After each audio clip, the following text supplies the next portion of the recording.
There is nothing permanent, neither in the universe nor in any living being. What we perceive is simply the mechanism of nature.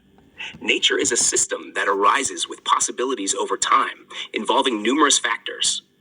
The system of nature, where no word, being, object, or entity interferes, emerges purely from the process of elements and their qualities. No concept of soul or God exists. Everything, from one object or being to another, forms the next through this massive system.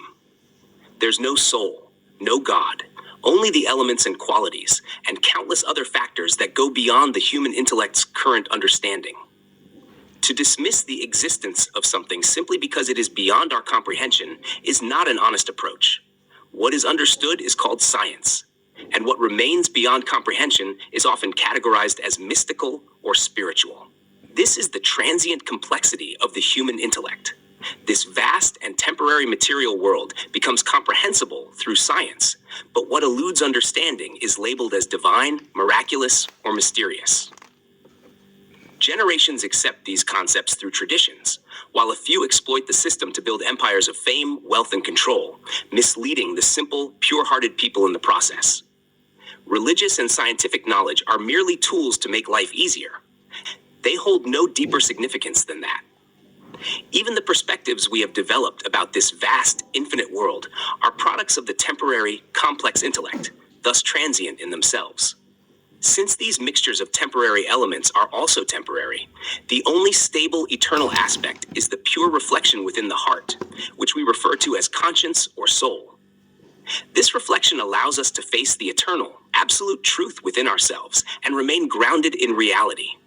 According to my principles, any simple, pure-hearted person can achieve this by entirely deactivating the temporary, complex intellect, allowing impartiality to emerge. Through this purity, one can connect with the depth and subtlety of the eternal form and live in reality.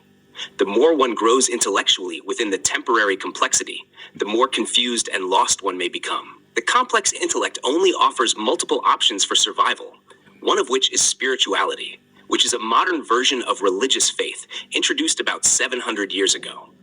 This version primarily benefits the guru, granting him immense reverence, even more than God.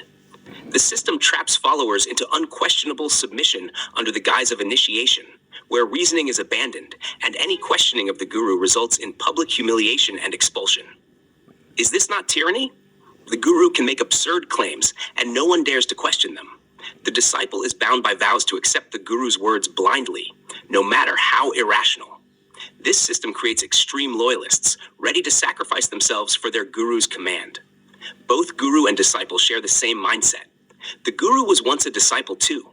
This cycle begins with initiation, ends in verbal submission, and dies as mere charity.